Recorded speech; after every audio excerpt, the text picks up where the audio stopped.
I do also want to say that in the massive sea of beta Pokemon from Gold and Silver, there was in fact a werewolf Pokemon. Because these are Pokemon data mined from the beta, they only have Japanese names that roughly translate to Wolfman and Werewolf. From the sprites we can see the design of both are basically blobs with glowing eyes wearing a wolf-like coat. Kind of reminds me of Gabumon, but these are a pretty great idea relating to werewolves, as some legends include the use of a pelt in order to transform. The ice typing also makes sense, especially with the emphasis on the coats as part of their design, being a Pokemon living in colder climates also relating to the wolf inspiration. But you know, Ice Wolf also reminds me of Lunagaron, made a Digimon and Monster Hunter reference in one video, I'm on fire. With these being fur-themed Pokemon, there's a good chance that the evolution line was reworked into Swinub and Piloswine. I do really love them, but if that's the case, one can't help but wonder what if we got wolves instead. Honestly, they could have both coexisted, it's just that Gold and Silver had so much content that was cut before the final release. It's like an entire separate game that we never got. But like many old designs, there's a chance that these could eventually get brought back in a future Pokemon game. Or maybe I could just steal them for myself like Koromon did.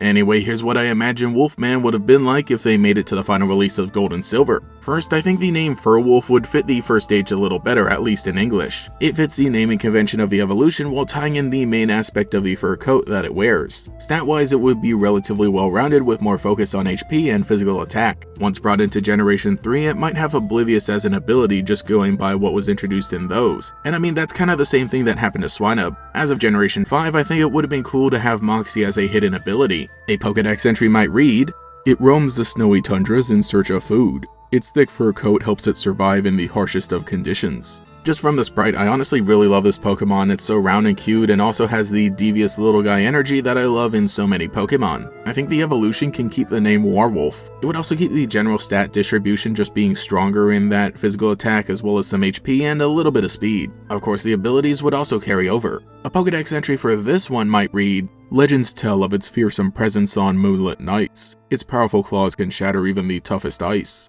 Overall, I really like these guys and would have loved if they had been introduced in Generation 2 like they were meant to be. I can already imagine ideas for what an anime episode that introduces them would have looked like. Have it set in some snowy village the characters are passing through where they think it's a menace, but it all turns out to be some kind of misunderstanding. Something like a parent just trying to protect their babies, and of course it'd give a chance to show off the little one with some cute moments and the interactions.